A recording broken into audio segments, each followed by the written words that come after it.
스가랴 9장 14장 그 다음에 에스더 서로 보도록 하겠습니다. 먼저 스가랴 9장을 보죠.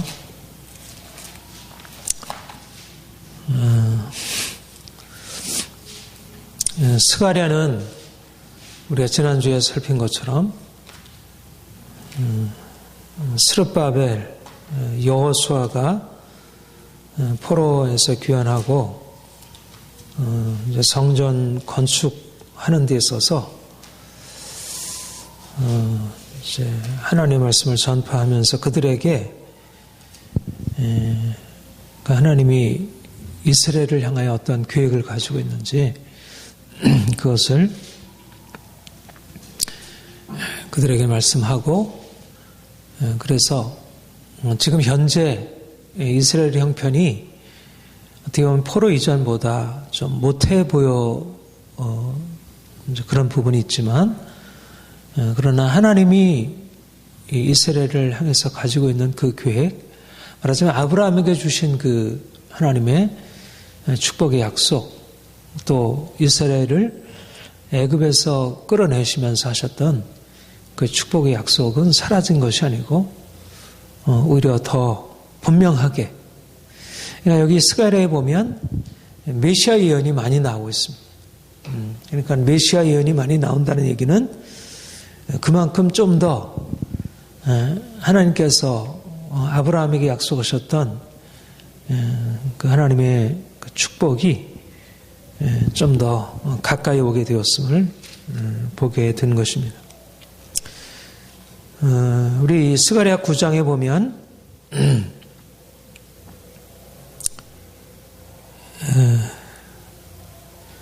9장 9절부터 우리 17절까지 한번 같이 읽어보겠습니다. 스가랴 9장 9절부터 17절 1321쪽 함께 읽겠습니다. 시온에 따라 크게 기뻐할지어다. 예루살렘에 따라 즐거이 부를지어다. 보라, 내 왕이 내게 임하시나니 그는 고운을 보시며 구원을 베푸시며 겸손하여서 나귀를 타시나니 나귀의 작은 것 곧 나귀 새끼니라. 내가 에브라임의 병거와 예루살렘의 말을 끊겠고 전쟁하는 활도 끊으리니 그가 이방 사람에게 화평을 전할 것이요 그의 통치는 바다에서 바다까지 이르고 유라데 강에서 땅끝까지 이르리라. 또 너로 말할진대 내 언약의 피로 말미암아 내가 네 갇힌 자를 물없는 구덩이에서 놓았나니 갇혀 있으나 소망을 품은 자들아 너희는 요새로 돌아올지니라. 내가 오늘도 이르노라. 내가 내게 갑절이나 갚을 것이라. 내가 유다를 당기는 화살로 삼고 에브라임을 끼운 화살로 삼으리니 시온아, 내가 내 자식들을 일으켜 헬라 자식들을 치게 하며 너를 용사의 칼과 같게 하리라. 여호와께서 그들 위에 나타나서 그들의 화살을 번개같이 쏘아내실 것이며 저 여호와께서 나팔을 불게 하시며 남방 회오리 바람을 타고 가실 것이라. 만군의 여호와께서 그들을 호유하시리니 그들이 원수를 삼키며 물맷돌을 밟을 것이며 그들이 피를 마시고 즐거워 부르기를 술 취한 것 같이 할 것인즉 피 묻은 제단 모퉁이와도 같을 것이라. 이날에 그들의 하나님 여호와께서 그들을 자기 백성의 양떼같이 구원하시리니 그들이 왕관의 보석같이 여호와의 땅에서 빛나리로다. 그의 형통함과 그 아름다움이 어찌 그리 큰지 곡식은 청년을 세포주는 처녀를 강건하게 하리라.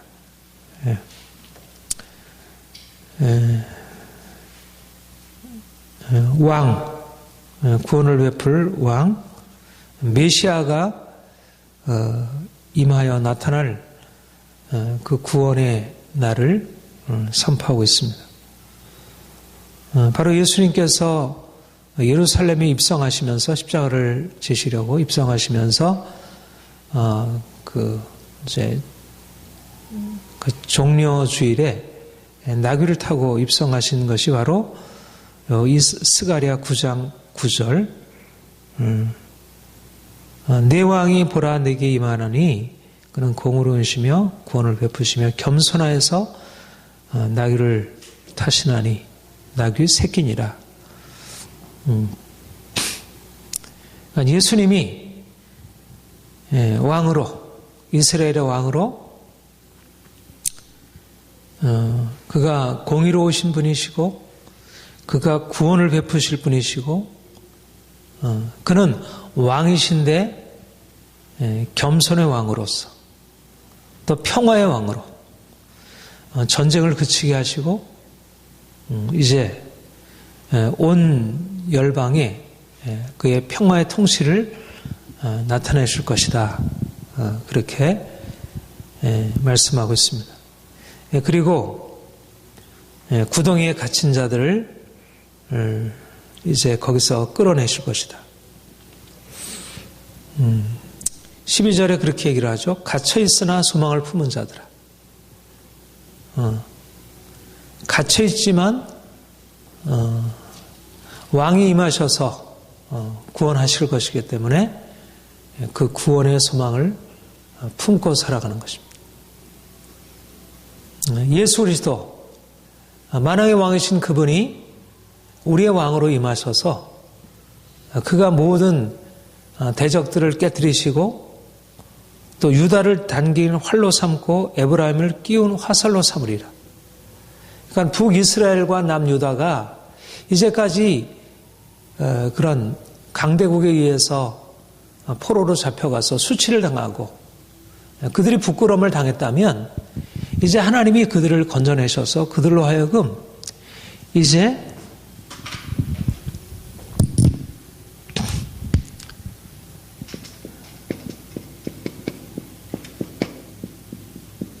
메시아 왕국,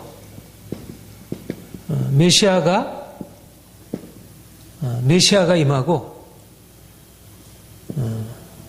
그분의 겸손, 그분의 평화, 그분의 통치가 열방 가운데 나타나게 되고 그리고 하나님이 이스라엘을 이제 그의 화살로 삼으시고 칼로 삼으셔서 열방을 정복하게 하시고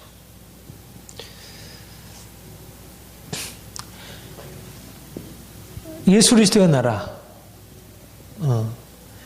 그리스도께서 메시아 그리스도께서 오셔서 그가 겸손으로 평화로 열방을 통치하시고 그의 통치 아래서 이스라엘이 열방을 향하여 이런 정복하고 그리고 또 뭐라고 했어요? 그들이 즐거워할 것이고 자기 백성의 양떼같이 구원하시니 그들이 무엇같이 되리라? 왕관에 무엇같이? 보석같이 되리라. 보석같이 빛나게 하시리라. 지금 이스라엘의 형편이 어떠합니까? 이스라엘이 지금 포로에서 갓 돌아와서 미약하기 그지없는 나라입니다. 근데 하나님이 이스라엘을 통해서 이루시려고 하는 것은 장차 그날에 메시아가 임할 것이고 메시아가 이스라엘 나라 그가 다스리는 나라를 왕관의 보석과 같이 그렇게 높이실 것으로 이 왕적인 통치 그러니까 하나님이 이스라엘을 향해서 가지신 계획은 주어지는 현실과 너무 다른 것입니다. 우리가 지난번에도 보았듯이 스룹바벨이 지은 성전이 이전 성전보다 그 영광이 훨씬 못하고 그들이 그래서 스룹바벨 하는 일이 너무나 작은 일이라고 그렇게 생각하고 있는데 이전 영광보다 더 큰 영광으로 내가 이 성전을 축복하리라 이렇게 말씀하고 있고 이제 메시아가 임하여 그가 겸손의 왕으로 나귀를 타시고 그가 십자가에 죽으시고 그가 평화로 온 열방을 다스리고 그가 이스라엘을 자기 백성들을 그의 교회를 일으키셔서 열방을 정복하고 다스릴 왕권의 보석과 같이 이렇게 세워가시를 이스라엘은 교회를 하나님의 교회의 영광. 그러니까 이것은 다시 말해서 하나님께서 어떻게 그의 몸된 교회를 그리스도와 연합한 그의 교회를 온 열방 가운데 그야말로 왕적인 권세를 부여하셔서 그 교회로 하여금 온 세상 열방을 다스릴 그런 권세를 부여하실지. 이것이 바로 하나님의 계획인 것입니다. 그러니까 하나님이 이스라엘 백성들을 아수르의 포로 잡히게 하시고 또 바벨론의 포로 되게 하신 이유는 사실은 어떻게 보면 현실적으로 보면 강대국에 의해서 이렇게 그냥 완전히 멸절될 것처럼 보였지만 하나님이 그들을 통하여 이 계획을 이루시려고 메시아 왕국을 이루시려고 그들을 그 풀무불 바벨론이라는 풀무불에서 연단하시고 그래서 그들을 이제 끌어내신 이후에 이제 메시아를 보내셔서 그가 평화의 나라를 이루시도록 그리고 그때에는 그의 왕적인 통치를 통해서 이스라엘이 이전의 영광과 비교할 수 없도록 왕관의 보석처럼 빛나게 되고 그의 형통함이 그 아름다움이 어찌 큰지 그 형통함과 그 아름다움이 어찌 큰지 곡식은 청년을 새포도주는 처녀를 강건하게 하리. 하나님의 생명 역사가 10장 1절에 보면 봄비가 올 때 여호와 곧 구름을 일게 하는 여호와께 비를 구하라. 무리에게 소낙비를 내려서 밭의 채소를 각 사람에게 주시리라. 그 6절 7절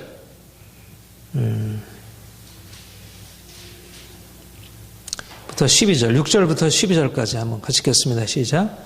내가 유다 족속을 견고하게 하며 요셉 족속을 구원할지라. 내가 그들을 긍휼히 여김으로 그들이 돌아오게 하리니 그들은 내가 버린 일이 없었음 같이 되리라. 나는 그들의 하나님 여호와라. 내가 그들에게 들으리라. 에브라임이 용사 같아서 포도주를 마신 같이 마음이 즐거울 것이요 그들의 자손은 보고 기뻐하며 여호와로 마음에 즐거워하리라. 내가 그들을 향하여 휘파람을 부어도 그들을 모을 것은 내가 그들을 구속하였음이라. 그들이 전에 번성했던 같이 번성하리라. 내가 그들을 여러 백성 가운데 흩트렸으며 그들이 먼 곳에서 나를 기억하고 그들이 살아서 그들의 자녀들과 함께 돌아올지라. 내가 그들을 애굽 땅에서 돌아오게 하며 그들을 아수르에서부터 모으며 길라 땅과 레바논으로부터 그들을 이끌어 가리니 그들이 갈 곳이 부족하리라. 내가 그들이 고난의 바다를 지나갈 때 바다 물결을 치리니 나일의 깊은 곳이 다 마르겠고 아수르의 교만이 나자겠고 애굽의 규가 없어지리라. 내가 그들로 나 여호와를 의지하여 견고하게 하리니 그들이 내 이름으로 행하리라. 나 여호와의 말이니라.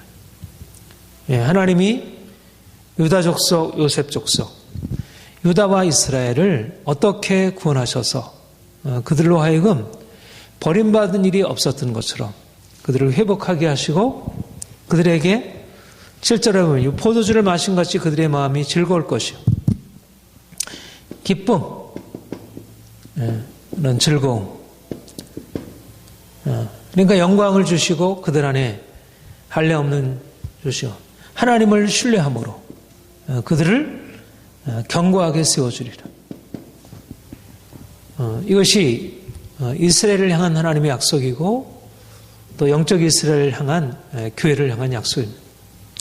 하나님이 그 특별한 사랑으로 하나님이 아브라함에게 그의 자손들에게 주실 축복을 약속하셨고 그러니까 특별한 사랑으로 애굽에서 구속하셨고 그리고 광야를 인도하여 가나안 땅에 들이시고 또 가나안 땅에 있을 동안 여러 가지 모양으로 하나님의 종들을 보내서 그들에게 말씀을 주시고 그들이 범죄하여 연단을 받게 되었지만 다시 아수르에서 바벨론에서 돌아오게 하시고 이제는 하나님이 이스라엘의 메시아 왕국을 나타내셔서 이들을 통해서 하나님의 영광이 올라온 열방 가운데 드러내도록 그들의 하나님의 기쁨이 될 수 있도록 사실 여전히 이제 유다 이스라엘 백성들은 그 메시아 왕국을 구약에서 거듭 약속하고 있는 메시아 왕국을 기다리고 메시아를 지금도 기다리고 있고 예수 그리스도께서 바로 이 스가랴서의 이 약속의 성취이심을 여전히 알지 못하고 있습니다. 그러나 우리는 예수께서 바로 이 스가랴 9장 10장에서 말씀하시는 이런 메시아 열방을 다스리고 열방을 정복하실 메시아이시고 그로 말미암아 하나님이 이방인들 중에 그의 백성들을 부르셔서 그의 아름다운 나라를 세워가시는 것을 우리는 믿고 알고 있습니다.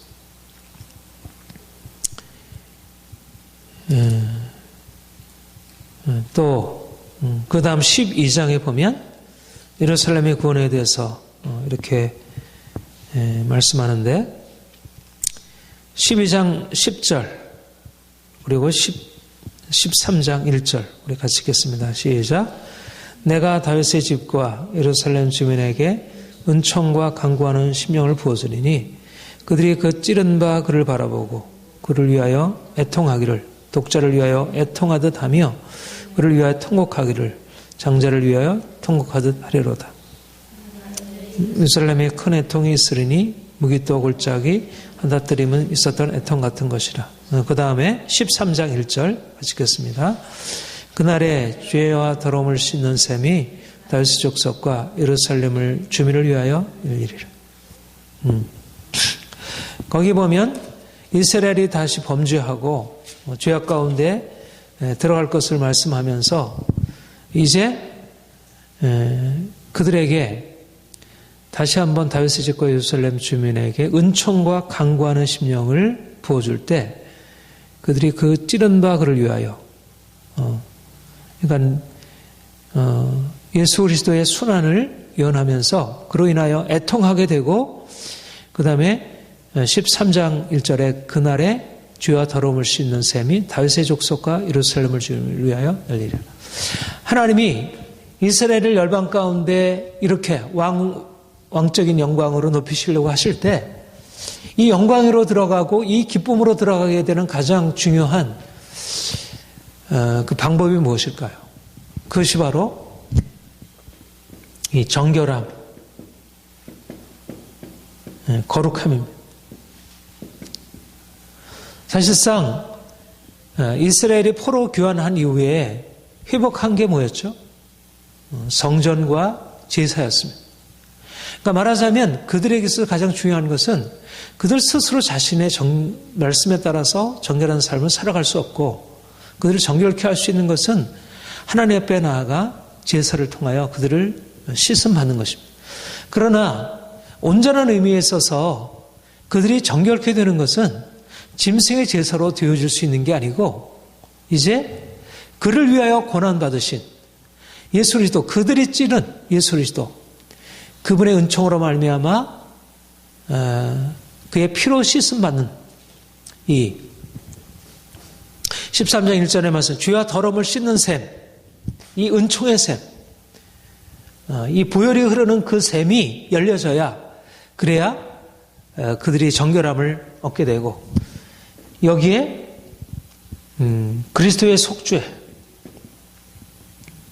그리고 이것을 위한 하나님의 회개의 역사, 이게 바로 하나님이 이스라엘을 위해서 하나님이 그의 교회를 정결하게 하시고 그의 영광 가운데로 이끄시기 위하여 우리 교회사를 보면 하나님께서 행하신 가장 놀라운 역사들, 교회를 영광스럽게 하셨던 그 교회의 그 아름다운 영광은 어디에서 비롯되냐면 그들의 안에 있는 모든 죄악을 주께서 드러내시고 그들이 통회하고 자복하고, 우리나라 1907년도 대부운동 같은 경우에도 하나님께서 회개의 영을 그들에게 부으셔서 십자가의 피로 깨끗하게 씻음받고, 제가 이제 요즘에 이제 조나단 에드워즈라고 미국 1740년대 대각성운동을 주도했던 그분의 글을 읽고 있는데, 그 요한 웨슬레와도 이제 같이 그렇게 했고요.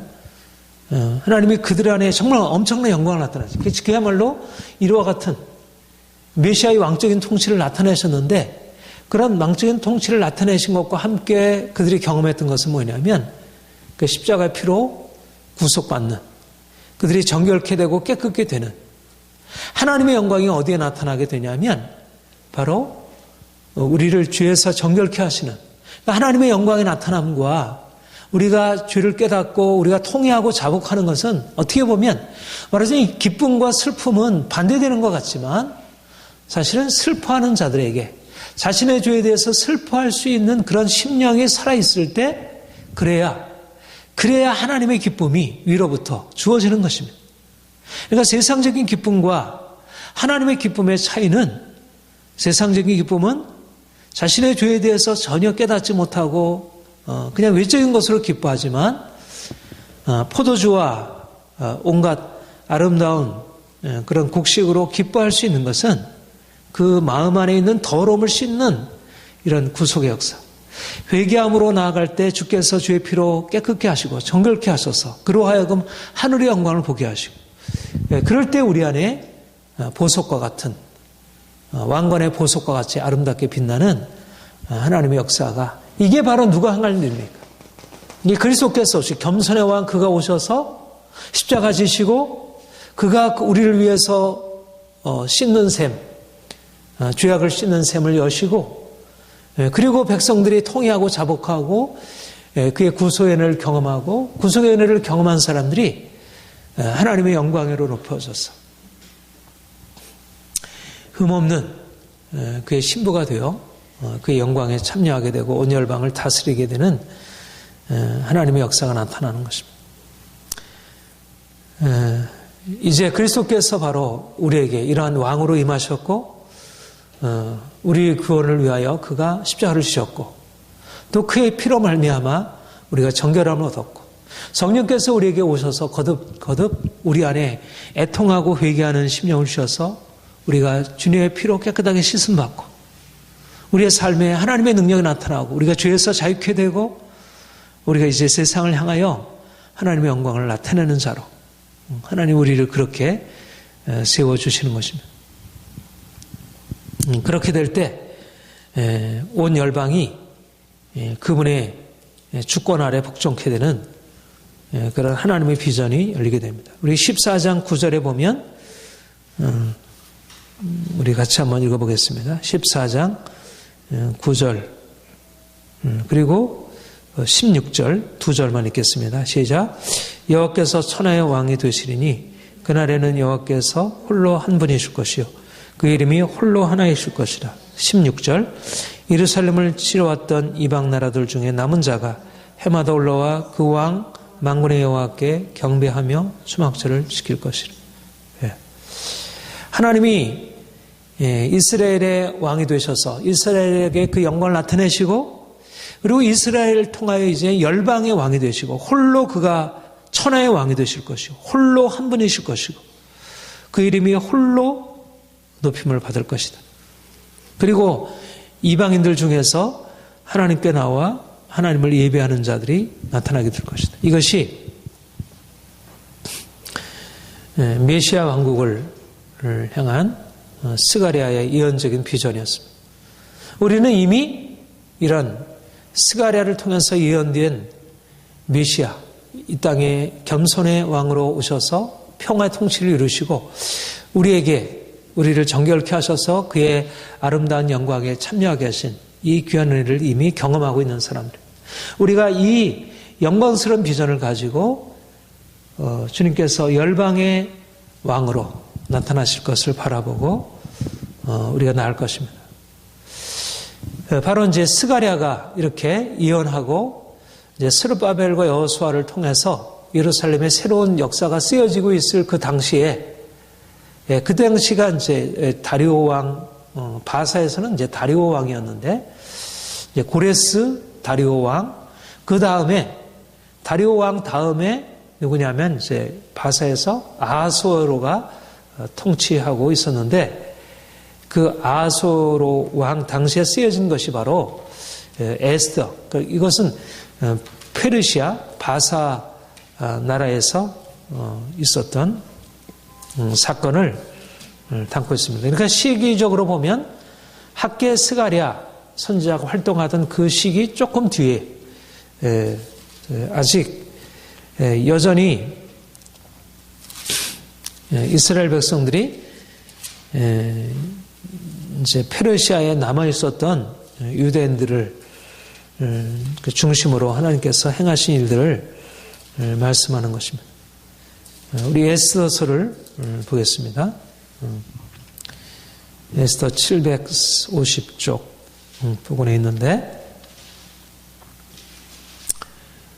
그러니까 페르시아 왕, 바사 왕, 아하수에로 왕 때 있었던 일이었고, 1절, 2절에 보면 아하수에로는 인도로부터 구스까지 127지방을 다스리는 왕이라.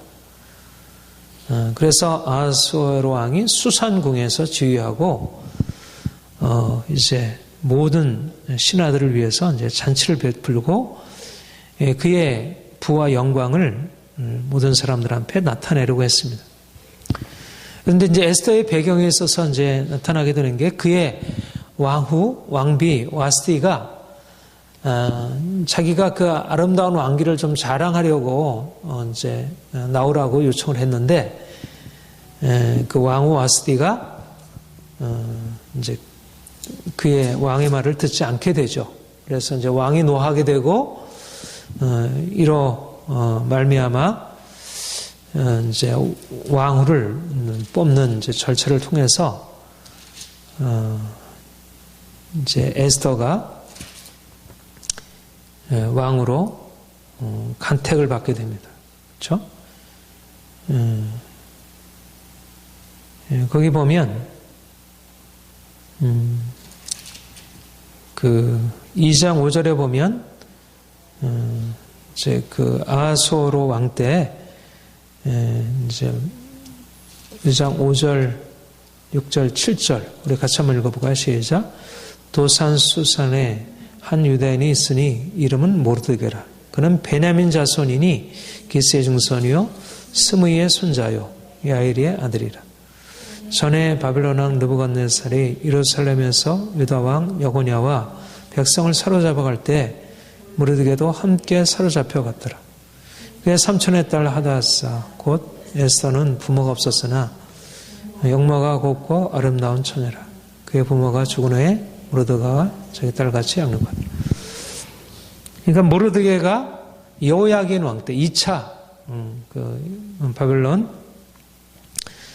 포로 시기에 이제 잡혀갔고 그 베냐민 지파이고 그의 조카 딸 에스더가 있었고 아름답다고 했습니다.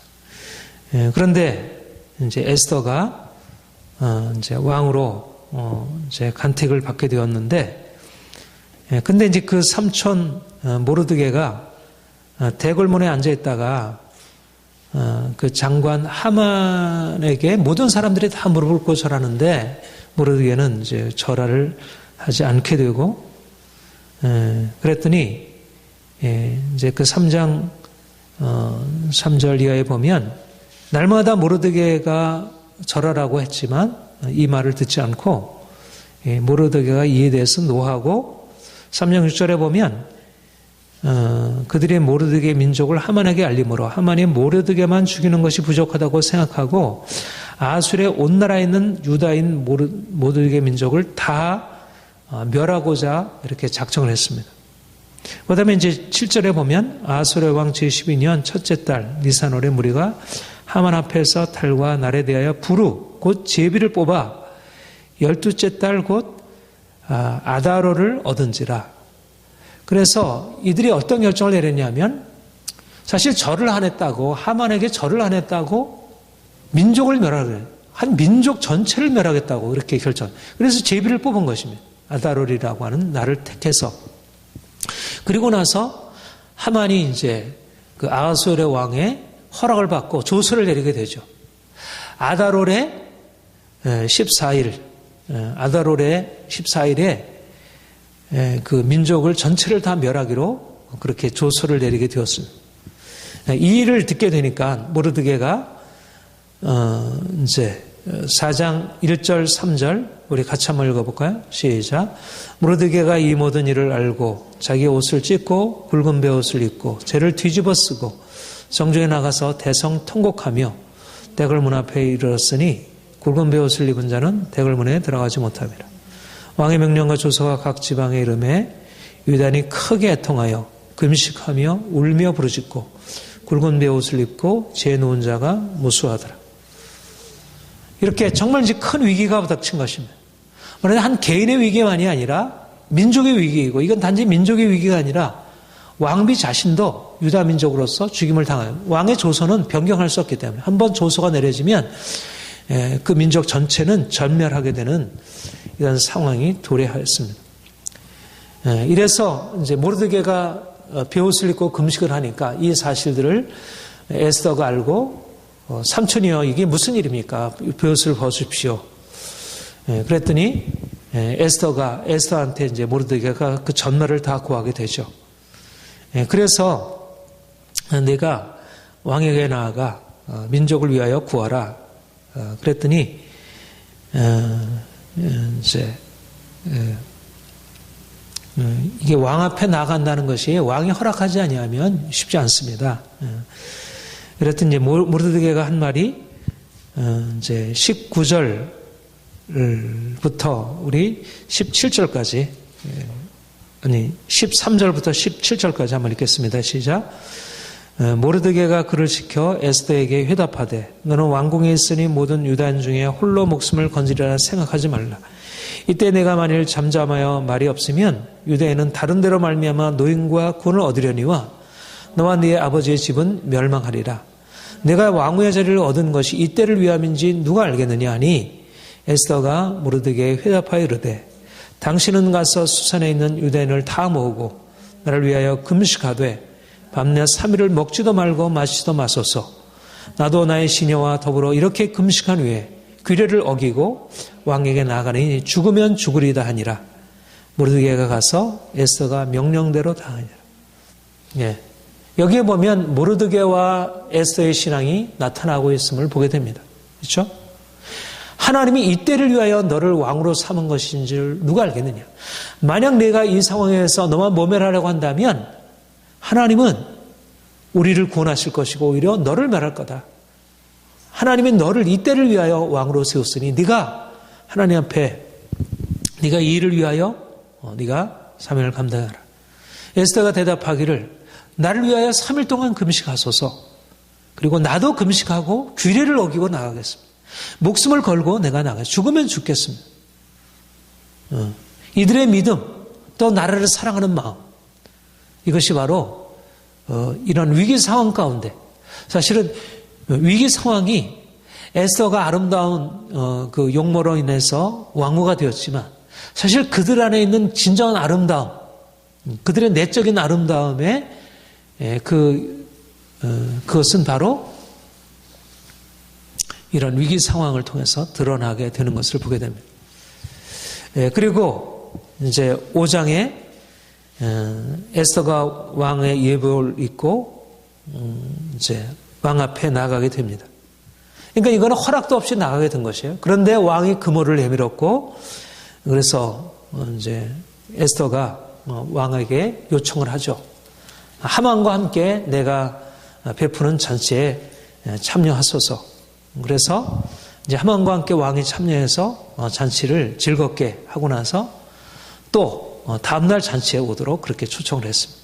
근데 하만이 잔치를 즐겁게 먹고 나서 나만 이렇게 초청을 했으니 내가 얼마나 이게 복을 받은 사람인가.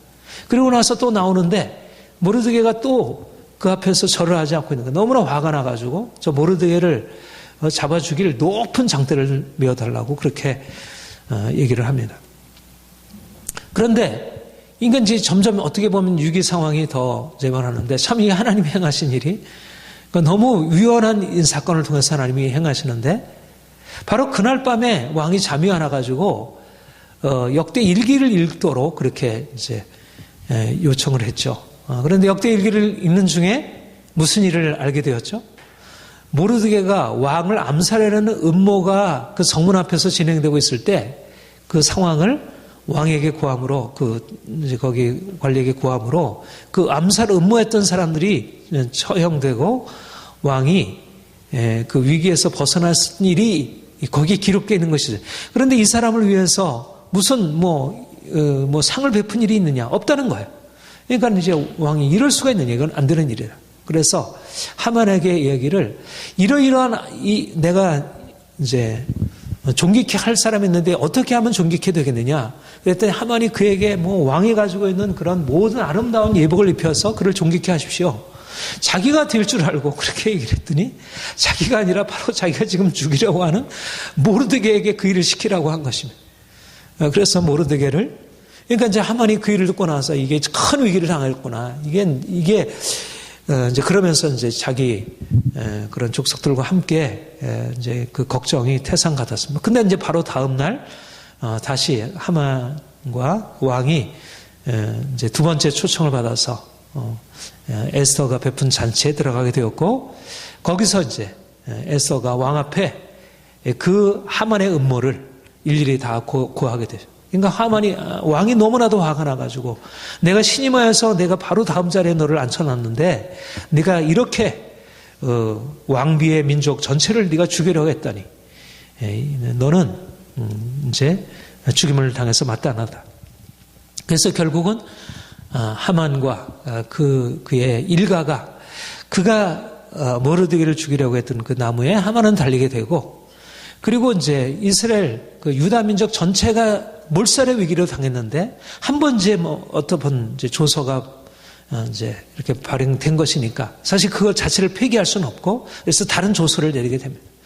그래서 유다 민족을 멸하려고 하는 모든 민족을 유다 민족은 그들을 진멸할 수 있다. 그런 허락을 하는 그런 다른 조서를 내림으로 먼저 조서를 무력하게 만들고 오히려 그로 인해서 유다 민족을 멸하려고 했던 모든 그러한 이제 그런 사람들과 이제 그들은 오히려 도륙을 당하고 수많은 사람들이 오히려 죽임을 당하게 되고 유대인들은 그 위기에서 벗어나서 오히려 큰 영광을 얻게 되죠. 그리고 이제 그 일 이후에 9장에 말하자면 그 부로 제비를 뽑아서 그 죽일 당할 날 14, 15일을 날짜로 정해서 부림절이라 그렇게 자 거기 20절 20절부터 우리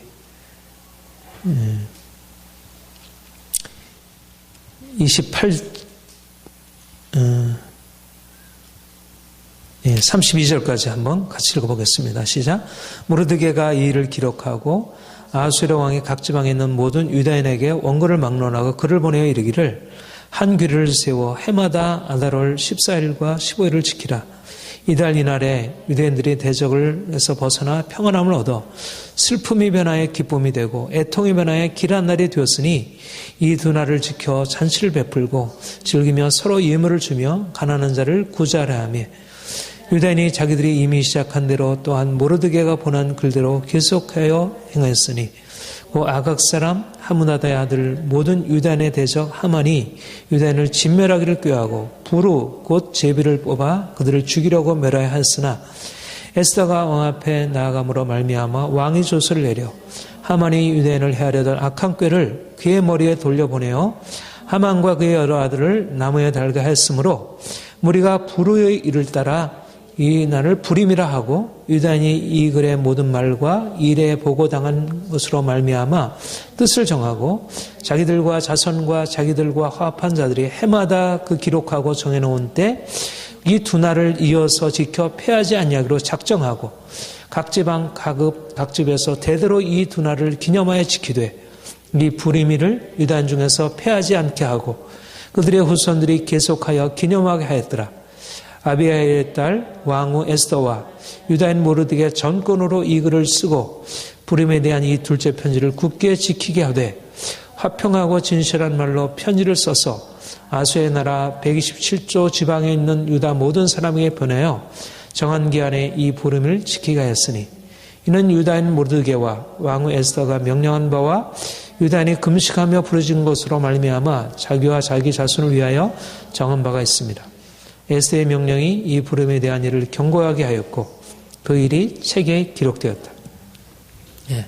그러니까 에스더의 있었던 일들을 에스더 모르드게 사건을 얘기한 것이기도 하지만 특별히 무엇에 대한 얘기겠습니까? 이 불임절의 기원에 대한 얘기입니다. 말하자면 지금도 이스라엘 백성들은 유대인들은 여전히 불임절을 지키며 민족의 순환 가운데서 하나님의 행하신 일을, 그러니까는 이스라엘 안에는 이 하나님의 이스라엘을 위해서 행하신 그 역사적인 일들이 날마다 기록이 되는 마음에 하나님이 얼마나 이렇게 놀라운 일을 행하셨는지, 얼마나 큰 위기입니까? 이건 도무지 상상할 수 없는 일이잖아요. 근데 얼마나 놀랍게 하나님이 행하셨는지. 말하자면 이 하나님의 역사를 주관하시고, 우리는 사실은 이 선지서 이런 역사서를 하면서 다 읽게 되는 게 뭐예요? 하나님이 얼마나 이스라엘 역사 안에 세밀하게 간섭하시는지, 예?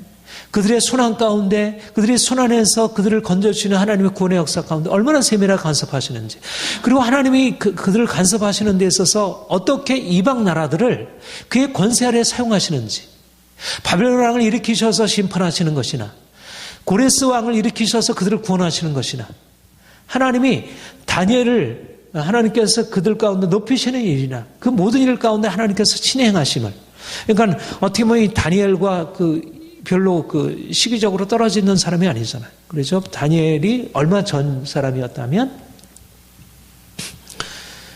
바로 하나님이 이방 나라 임금을 통하여 바로 사실은 포로 백성 중에 가장 낮고 이런 사람을 왕으로 세우시고, 그리고 이제 죽임을 당할 그런 위기에 처해 있었던 그 모르드게를 높여서, 여기 보면 마지막에 어떻게 하시죠? 10장에 보면 아수에로 왕이 그의 본토 바다와 섬들로 하여금 종을 바치게 하였더라.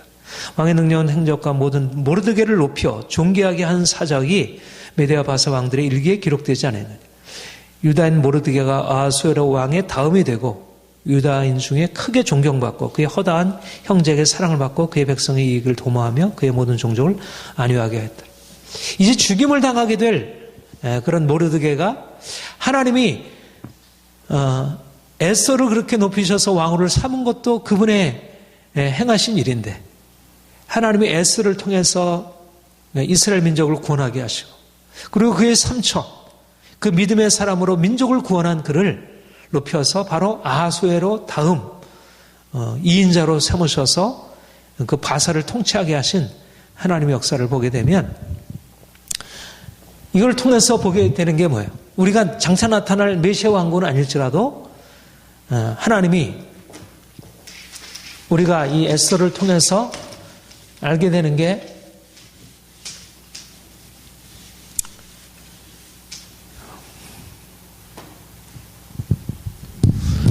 하나님이 열방을 다스리는 왕은 하나님이시라는, 하나님의 왕이신 것입니다. 하나님, 아수르가 아니라 그가 그분의 주권을 이루시기 위하여 아수르에게 그 권세를 부여하시고, 또 하나님의 백성을 주께서 세우시기 위하여 에스더를 왕으로 세우시고, 그리고 위기에 처했을 때 하나님이 그 모든 사건들을 친히 주관하셔서 모르드게를 사용하셔서 민족을 구원하게 하시고, 하나님의 왕이시라는 거죠. 하나님의 왕이시라는 것은 무슨 얘기입니까?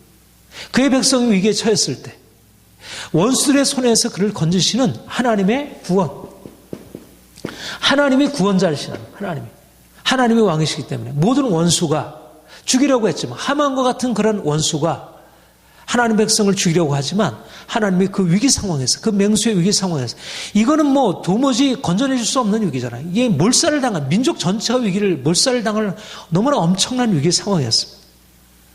그런데 하나님이 기적적으로 모르드게를 통하여, 에스를 통해서 하나님이 친히 구원을 베푸시고 원수들을 진멸하신 것입니다. 하나님의 주권, 하나님이 온 열방을 다스리셔서 자기 백성들을 어떻게 친히 행하시는지.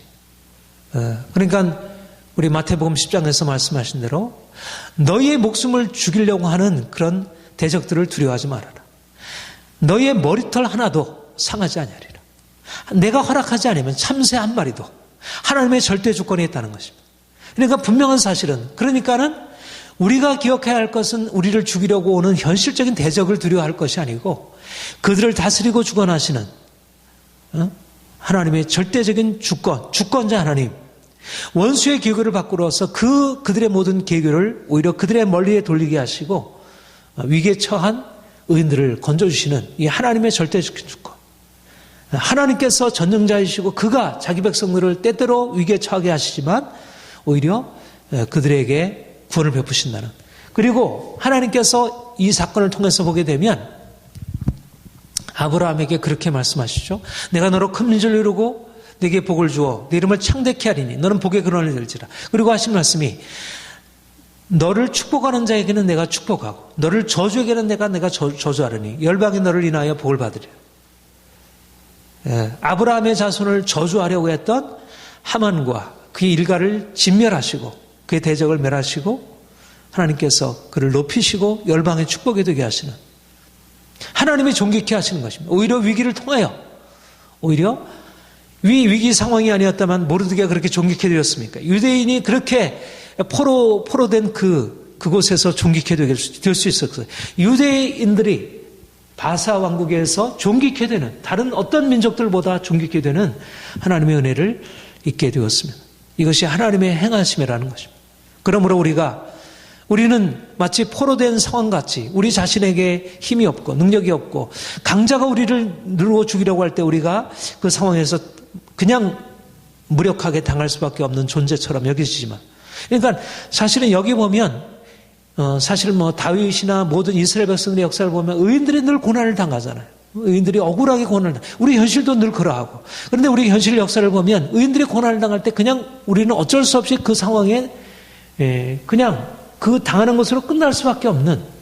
그런데 우리가 하나님이 구약 이스라엘 백성들의 역사를 이끌어 가신 하나님의 역사를 보게 되면 하나님은 의인들의 고난을 결코 그냥 보지 않는다는 것입니다.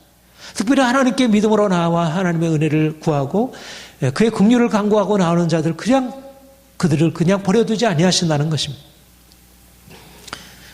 그래서 모르드게가 그와 함께 모든 유대인들이 금식하고 또 그 에스더가 내가 죽으면 죽으리로다. 그러면서 하나님 옆에 금식하고 나갈 때 하나님께서 그 기도를 들으시고 유대인들의 그 부르짖음을 들으시고 하나님의 약속을 기억하시고 그들을 전멸의 위기 가운데서 건져주신 역사를 보게 되면 우리 자신에게는 능력이 없고 우리 자신은 아무것도 가진 것이 없을지라도 전능하신 하나님, 왕적인 통치, 그 권세를 가지고 우리 모두를 위해서 행하시는 그 하나님이 우리를 위해서 진행하실 때 우리를 낮은 자리에서 우리를 슬픔이, 여기도 아까 그렇게 얘기했죠. 슬픔이 변하여 기쁨이 되게 하시고 불임절을 전하여 그렇게 얘기를 하잖아요. 대적에서 벗어나게 해서 평안을 얻어 슬픔이 변하여 기쁨이 되고 애통이 변하여 길한 날이 되게 하는 이 두 날을 지켜 잔치를 베푸고 즐거며 서로의 은을 듬으로 하나님 자를 구사하라. 슬픔이 변하여 기쁨이 되고 애통이 변하여 길한 날이 되게 하시는 이 하나님의 역사. 우리를 늘 기쁘고 즐거움으로 우리의 슬픔이 변하여 기쁨이 되게 하시고 우리를 영광으로 이끌어 가신 그 하나님의 역사. 그래서 우리의 낮은 우리를 마치 에스더와 같이 모르드게와 같이 이렇게 왕적인 영광으로 우리를 이끌어 가실 하나님의 역사. 이것이 하나님의 기적적인 역사이고 이게 한 이스라엘 민족에 당한 한 우연적인 역사가 아니고 이것이 바로 하나님이 자기 백성들을 위해서 행하시는 결정적인 행하심의 방식임을 보게 됩니다. 우리가 에스더서를 통해서 하나님이 우리를 어떻게 우리를 고난에서 이끄셔서 영광으로 높이실지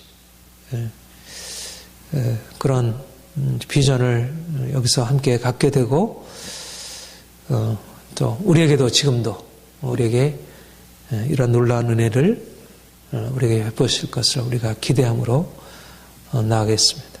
우리 기도하겠습니다. 하나님 아버지,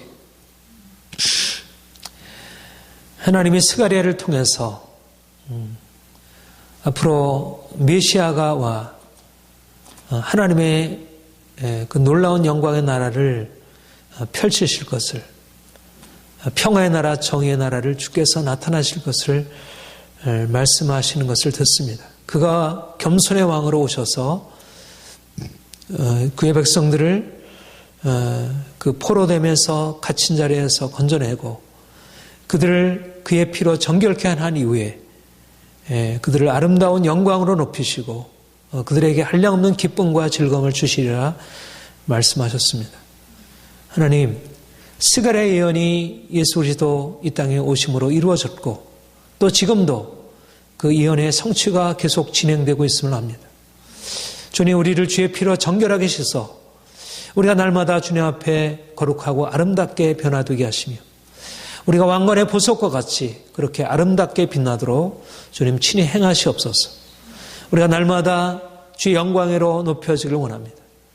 하나님, 에스더서의 이런 기록들을 통해서 볼 때 하나님이 어떻게 자기 백성들을 세밀하게 간섭하시고 주장하시는지, 하나님이 어떻게 위기 가운데 간섭하셔서 그 위기가 오히려 변하여 영광이 되게 하시고 슬픔이 변하여 기쁨이 되게 하시고 애통이 변하여 영광이 되게 하시는지, 하나님의 행하심이 얼마나 놀라운지를 보게 됩니다. 사람들이 그 꾀를 가지고 우리를 해하려 하나 하나님이 오히려 그 해를 원수들에게 돌리시고 오히려 해를 당하여 죽게 된 자들을 일으키셔서 이제 원수를 위해 높이시고 원수들 앞에 상을 베푸시고 기름으로 내 머리에 바르셨으니 내 잔이 넘치나이다 고백하게 하시는 하나님의 역사를 우리가 만나게 됩니다. 우리가 날마다 우리의 삶 가운데 부딪혀오는 모든 어려움들과 고난의 모든 과정들을 우리가 모르드와 같이 에스더와 같이 믿음의 관점으로 받아들이고 죽으면 죽으리다 우리가 믿음으로 나아가 하나님 앞에 구하고 하나님께서 우리를 위해서 베푸실 구원을 기대하고 나가게 하옵소서. 반드시 주님이 궁극적으로 승리를 우리에게 주실 것을 믿습니다. 하만과 같은 악한 원수가 우리 주위에 우리를 넘어뜨리려고 우리를 죽이려고 하지만 하나님이 그 모든 상황들을 하나님의 뜻 가운데서 돌이켜서 우리를 그 모든 것을 통해서 영광으로 이끌어 가실 것을 기대하며 하나님이 우리로 하여금 날마다 주를 의지하게 하시며 보여주는 모든 것을 두려워하지 아니하고 하나님이 우리를 위해서 행하시는 것만 붙들고 나가게 하옵소서. 우리를 통해서 영광 받으실 주님을 기대합니다. 감사합니다. 예수님의 이름으로 기도합니다. 아멘.